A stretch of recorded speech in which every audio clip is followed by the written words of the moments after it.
అందరికీ నమస్కారం. Welcome to it's you TV. ప్రస్తుతం మనతో పాటు ఉన్నారు ఆధ్యాత్మికవేత్త, జ్యోతిష్య పండితులు దేవులపల్లి బాలచంద్ర శర్మ గారు. వారితో మాట్లాడి 2026 శ్రీ పరాభవన సంవత్సరంలో ద్వాదశ రాశుల వారికి ఏ విధంగా ఉందో తెలుసుకుందాం. అలాగే ఎటువంటి పరిహారాలు పాటించాలో గురువుగారిని అడిగి తెలుసుకుందాం. నమస్తే గురువుగారు. నమస్కారం అండి. గురువుగారు, 2026 శ్రీ పరాభవన సంవత్సరంలో కర్కాటక రాశికి ఏ విధంగా ఉంది గురువుగారు? శ్రీమాత్రే నమః, శ్రీ గురుభ్యో నమః. కర్కాటక రాశి వారికి సంబంధించి ఆదాయం 2, వ్యయం 11, రాజ్యపూజ్యం 4, అవమానం 7. మొత్తం మీద వీరికి కుటుంబం యొక్క బాధ్యతలు ఈ సంవత్సరం ఎక్కువ అయ్యే అవకాశం ఉంది. ఆర్థిక ఫలితాల విషయానికి వస్తే ఆదాయం స్థిరంగా ఉంటుంది. సేవింగ్స్ చాలా నెమ్మదిగా పెరుగుతూ ఉంటాయి. చిన్నగా సేవింగ్స్ చేసుకోవడం స్టార్ట్ చేస్తారు. కుటుంబంలో ఖర్చులు పెరిగినప్పటికీ నియంత్రించే క్రమంలో బాగా కష్టపడుతూ ఉంటారు. ఎక్కువగా ఏంటంటే పిల్లల చదువు రీత్యా, కుటుంబంలో ఉన్న వస్తువుల రీత్యా, అంటే ఆకస్మికంగా వచ్చినటువంటి బంధువుల యొక్క రాక రీత్యా విపరీతంగా డబ్బులు ఖర్చు అవుతాయి. ముఖ్యంగా ఏంటంటే ఇల్లు, చదువు, బంధువులు, వీటితో పాటుగా వీరి పర్సనల్కి సంబంధించిన ఖర్చులు చాలా వరకు నియంత్రించుకుంటారు పాపం ఈ సంవత్సరం. ఏదైనా బట్టలు కొనుక్కోవాలి, వస్తువులు కొనుక్కోవాలి, వచ్చే సంవత్సరం చూసుకుందాం, ఈ సంవత్సరం ఖర్చు ఎక్కువగా ఉంది అనే పరిస్థితిలో కర్కాటక రాశి వారు ఉంటారు. ఇల్లు, స్థిరాస్తి విషయానికి వస్తే గృహములు మార్చేటువంటి యోగం ఉంది. అంటే పాత ఇల్లులు ఏమైనా అమ్మి కొత్త ఇంట్లోకి మూవ్ అయ్యే ఛాన్సెస్ ఎక్కువగా ఉంది. ఇంట్లో లేదా ఏదైనా మరమ్మతులు చేయించే అవకాశం ఉంది. ఏదైనా సరే అంత రిపేర్లు అవి చేయించేదానికి కూడా అవకాశం ఎక్కువగా ఉంది.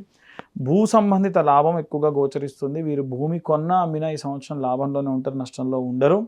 అలాగే ఏదైనా సరే వాస్తు రకమైనటువంటి మార్పులు కూడా చేసే అవకాశం ఎక్కువగా కనిపిస్తూ ఉంది. ఉద్యోగానికి సంబంధించిన విషయానికి వస్తే బాధ్యతలు పెరుగుతాయి.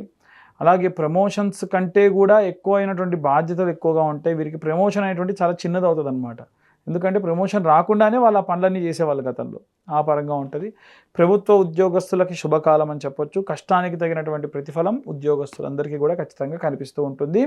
అలాగే విద్యార్థి దశలో ఉన్నటువంటి వాళ్ళు శ్రమ చేస్తేనే ఆ యొక్క చదువుకు ప్రతిఫలం అనేది లభిస్తుంది. అది నాకు వచ్చు, నేను చదివేసా, మళ్ళీ అవసరం లేదు అని ఏమాత్రం నెగ్లెక్ట్ చేసినా దానివల్ల ఇబ్బంది ఎక్కువగా కనిపించే అవకాశం ఉంది. కుటుంబంలో ఎవరైనా సరే బాగా సహాయం చేసే వాళ్ళ యొక్క సలహాలు, సంప్రదింపులు తీసుకోవడం మంచిది. తొందరపాటు నిర్ణయాలు తీసుకోకుండా ఉంటే మంచిది. విద్యార్థులు మెడికల్, నర్సింగ్, టీచింగ్, ఏదైనా సరే పిహెచ్డీలు చేయడంలో వీరు చాలా సుప్రసిద్ధులు అవుతారు ఫ్యూచర్లో కూడా. గృహిణులకు సంబంధించిన విషయానికి వస్తే కుటుంబంలో ఉన్న వాళ్ళు సౌఖ్యంగా ఉండేదానికి ఈ రాశిలో ఉన్న ఆడవాళ్ళు ఎక్కువగా ప్రయత్నిస్తూ ఉంటారు. అందులో గృహంలో మార్పులు ఎప్పుడు ఒకేలా కాకుండా వస్తువులు మార్చడము, కర్టెన్స్ చేంజ్ చేయడము, అట్లా ఇంటర్నల్గా బాగా చేంజెస్ చేస్తూ ఉంటారు. అలంకారానికి ముఖ్యంగా ఎక్కువ ప్రాధాన్యత ఇస్తూ ఉంటారు. అలాగే చేతి వృత్తులు చేసేటువంటి వాళ్ళు ఏంటంటే బాగా కష్టించి పని చేస్తేనే వారికి ప్రతిఫలం అనేది ఖచ్చితంగా లభిస్తూ ఉంటుంది. అలాగే చిన్న వ్యాపారాలు వీరికి చాలా శుభదాయకంగా ఉంటాయి. అలాగే కుటుంబంలో వీరు ఈ యొక్క చిన్న కారు వ్యవస్థలో ఉన్నటువంటి వాళ్ళు కుటుంబ సభ్యుల యొక్క ఆధారం కూడా పడుతూ ఉంటారు ఎక్కువ శాతము. రాజకీయ నాయకులు కూడా చూసుకున్నట్టయితే ఈ సంవత్సరంలో కుటుంబ రాజకీయాలు ఉంటాయి కొన్ని రకాలైనటువంటివి. అంటే వంశపారంపర్యంగా పాలిటిక్స్లోకి వచ్చే వాళ్ళకి ఈ సంవత్సరం వీరికి చాలా అద్భుతంగా ఉంటుంది. అలాగే సినీ రంగానికి సంబంధించిన వారికి సంబంధించి చూసుకున్నట్టయితే కనుక భావోద్వేగంలో చేసేటువంటి పాత్రలు ఉంటాయి కొన్ని. అంటే క్యారెక్టర్ ఆర్టిస్టులు చేసేటువంటి వాళ్ళు, కొంచెం బాగా పండించేటువంటి వాళ్ళు, న్యాచురల్ ఆర్టిస్టులు అన్న పేరున్న వాళ్ళు, స్టోరీకి తగ్గట్టుగా వాళ్ళు మోల్డ్ అయ్యేటువంటి వాళ్ళకు చాలా అనుకూలంగా ఉంటుంది. అలాగే స్టోరీ రైటింగ్స్ రాసేటువంటి రైటర్స్కి కూడా బాగుంటుంది. డైలాగ్ రైటర్స్కి చాలా బాగుంటుంది. డైరెక్షన్ డిపార్ట్మెంట్ వారికి కూడా అద్భుతంగా ఉంటుంది ఈ సంవత్సరం. వైవాహిక జీవితానికి సంబంధించిన విషయానికి వస్తే దాంపత్యంలో సఖ్యత. అంతకుముందు భార్యాభర్తలు ఎటువంటి గొడవలు పడ్డా సరే ఈ సంవత్సరం అలాంటివి లేకుండా ప్రశాంతంగా ఉంటారు. కుటుంబ బాధ్యతలు ఇద్దరు కూడా కలిసి నిర్ణయాలు తీసుకుంటారు. అలాగే వైవాహిక జీవితం ముందుకెళ్తూ ఉంటుంది. పెద్దల యొక్క ఆశీస్సులు ఎప్పుడూ ఉంటాయి. కాస్త జాగ్రత్తగా ఉండాలి.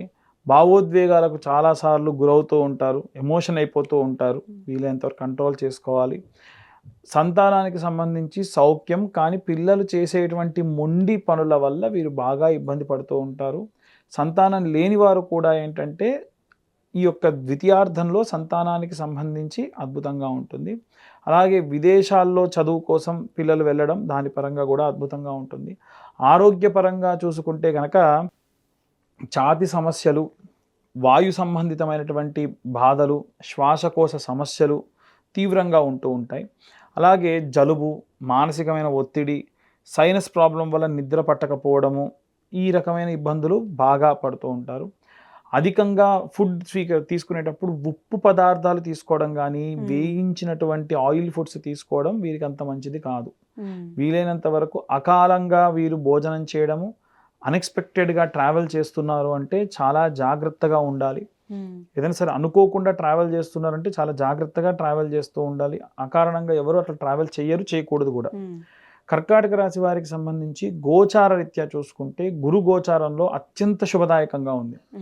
వీరు గురువు వీరికి ఉన్నటువంటి స్థానం ఏదైతే ఉందో అది వ్యయస్థానంలో సంచారం చేస్తున్నప్పటికీ వీరికి గౌరవ ప్రాప్తినిస్తుంది. ధనపరంగా విషయం పక్కకు పెడితే కాస్త ధన ప్రాప్తి ఉంటుంది. కొంతమంది డబ్బులు ఇచ్చి ప్రమోషన్స్ చేస్తూ ఉంటారు. ఆ పరంగా సక్సెస్ అవుతారు. ప్రమోషన్ పరంగా వెళ్తూ ఉంటే సంతాన యోగ్యం కూడా ఉంటుంది. ఈ గురువు ఈ సంవత్సరం వీరికి మంచి రక్షకుడుగా ఉంటారు. శని సంచారం ప్రకారంగా మానసికమైనటువంటి ఒత్తిడి, పరీక్షా కాలం అని చెప్పొచ్చు. ఎందుకంటే శని సంచారం ఏదైతే ఉందో అది నవమ స్థానంలో సంచారం చేయడము, లేదా ఆ యొక్క స్థానం మనకు తిరోగమనం అంటూ ఉంటారు. శని ఒక్కడుగు వెనక్కేసి మళ్ళీ ట్రావెల్ చేస్తూ ఉంటాడు. అలాంటి సమయాల్లో కొద్ది ఇబ్బంది ఉంటుంది. సహనం పెరుగుతుంది. జీవితంలో స్థిరాస్తి అనేటువంటిది శని వలనే వీరు ఖచ్చితంగా పొందుతారు. రాహుగ్రహ సంచారానికి సంబంధించిన విషయానికి వస్తే కుటుంబ రంగంలో ఉన్నటువంటి వాళ్ళు, కుటుంబంలో వీరికి సంబంధించిన వాళ్ళు ఎవరో ఒకళ్ళ ప్రభావం అనేటువంటి వీరి మీద బాగా ఉంటుంది. కొంతమంది చూస్తే వీరికి ఎక్కువ మామయ్య పోలికలు, పెదనాన్న పోలికలు ఇలా అంటూ ఉంటారు. నిజంగా కూడా అది బాగుంటుంది. కానీ దానివల్ల కొన్ని విభేదాలకు కూడా కారణం అవుతుంది. ఇంట్లో ఉన్నటువంటి తండ్రికి వాళ్ళు పడకపోవడము, తల్లికి పడకపోవడం, వారితో మాట పెరగడం ఇలాంటివి ఈ రాహు సంచారంలో భాగంగా జరిగే అవకాశం ఉంది. వాతావరణంలో ఇంట్లో ఉన్న వాతావరణము ఎప్పుడు చేంజ్ అవుతుందో తెలియదు. అది గొడవలు కానీ, ఆనందం కానీ, శుభకరమైనటువంటి పరిస్థితులు కానీ అన్నీ కూడా రాహు యొక్క లక్షణమే అదనమాట.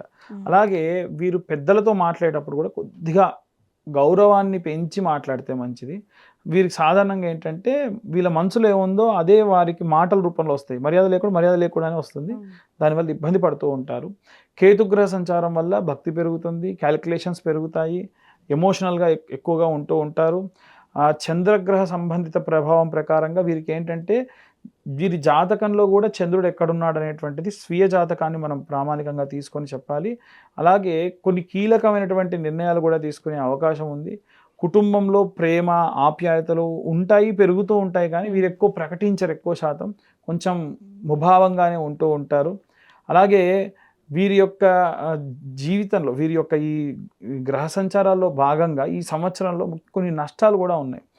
అవి ఎక్కువ శాతం ఏంటంటే మానసికమైనటువంటి నష్టాలే ఉంటాయి. మూడ్ స్వింగ్స్ విపరీతంగా చేంజ్ అవ్వడం, ఆడవాళ్ళకైతే మగవాళ్ళకైనా అంతే.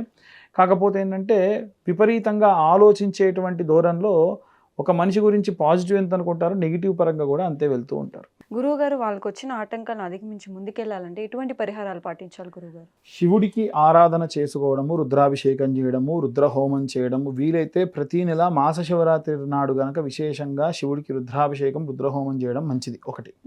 రెండవది ఏమిటంటే వీరు గౌరీ దేవత యొక్క ఆరాధన కూడా చేయాలి. ఎందుకంటే చంద్రుడి యొక్క అధిదేవత ప్రత్యధి దేవతల్లో గౌరీ దేవత ఒకరు. కాబట్టి గౌరీ మిమాని చలనాని రక్షత్తేపతి ద్విపతి సాచదుష్పతి అష్టాపతి నవపతి భవూషి అని చెప్పేసి మంత్రం కూడా ఉంటుంది. విశేషంగా ఈ యొక్క గౌరీదేవి ఆరాధన, అలాగే ఇప్పుడు నేను చెప్పే మంత్రం కూడా ప్రతి సోమవారం నాడు కూడా చదవడం మంచిది. ఓం వం అమృతకరాయ అమృతం ప్లావయ ప్లావయ యజమానస్య మృత్యుర్నశ్యతు ఆయుర్వర్ధతాం. ఆయుష్ను పెంచేటువంటి వాడు, మృత్యుభయాన్ని పోగొట్టేటువంటి వాడు, అమృతతత్వాన్ని శరీరంలో పెంచేటువంటి వాడు చంద్రుడు అని దాని యొక్క అర్థం. కాబట్టి సోమేశ్వరాల ఆలయం ఉంటుంది మనకు, ఛాయా సోమేశ్వర ఆలయము. ఈ సోమముతో కలిసి ఉన్న ఈశ్వర ఆలయాలని సందర్శించడం మంచిది. 12 జ్యోతిర్లింగాల్ని దర్శించడం మంచిది. అందులో ఏదో ఒక లింగాన్నైనా ఈ సంవత్సరం దర్శించడం మంచిది 12 జ్యోతిర్లింగాల్లో. అలాగే రుద్రాభిషేకము, రుద్ర శాంతి హోమము, ఎక్కడన్నా అకేషన్ ఉంది అని అంటే కనుక ఈ పరంగా వీళ్ళు చేసుకుంటే విశేషమైనటువంటి సత్ఫలితాలు పొందవచ్చు. చాలా చక్కగా వివరించారు గురువు గారు. వాళ్ళకి మరిన్ని శుభ ఫలితాలు చేకూరాలని కోరుకుంటూ ధన్యవాదాలు గురువు గారు.